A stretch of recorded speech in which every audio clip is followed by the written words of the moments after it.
Päivä. Tämän rutiinin vanhemmat hymyilee, mut se on väistämättä kulissiin. Ei oo ketään, kelle mä purkaisin tunteeni. Koulumatka on pitkä, mut on turvassi pulpetis. On yrittänyt sopeutua, mut se on vaikea niellä. En tiennyt, et joku voi joka tavalla kaiken viedä. Sit näet on tytön ja muistelen niitä hetkiä, kun oli ihanaa nyt aina yksin itken siksi. Aina himas kelani parhaita asioita, mut nykyään kun teen jotain, niin joku varmaan vasikoi. Ei ainuttakaan ystävää mun tukena enää. Taivaan tuuli mun kaikki unelmat lentää.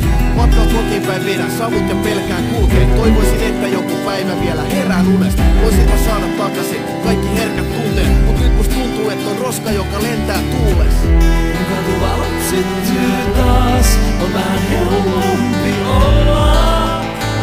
Täällä varjossa puolella. Mua pimeys houkuttaa, mut enää olla täysin olla.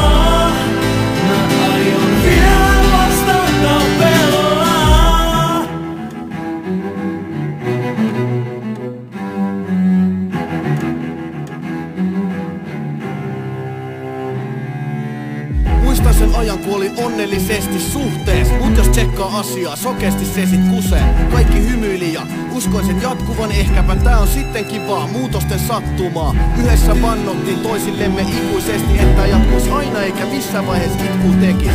Mut mä uskoin kaiken mitä sanottiin. En halunnut kuunnella ketään, vaikka ne siitä varotti.